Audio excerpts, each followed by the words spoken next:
If you have a problem with Microsoft Authenticator not working on your iPhone, what you're gonna do, you're gonna just go ahead to the settings, and then what you're gonna do next, you're gonna just go ahead to the battery right here, and then basically what you're gonna do next, you're gonna just go ahead and make sure that that the low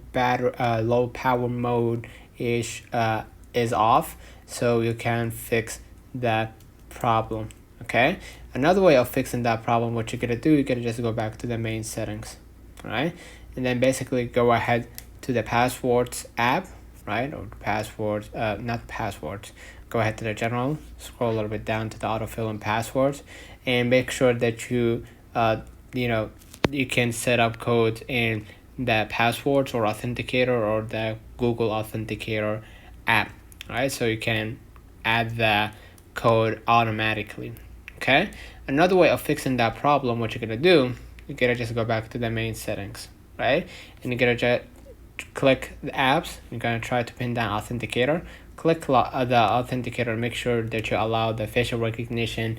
on Authenticator and allow notifications on Authenticator, so you can have every new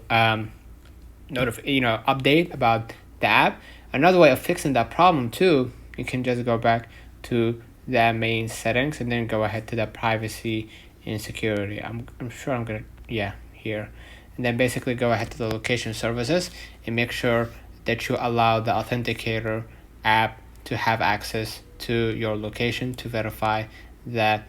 this is your account. Okay, so make sure that you turn this one on, the location services, and that will be public for any app if you gave them access. Let me know in the comments if this video helped you. Don't forget to like and subscribe, and thank you for watching.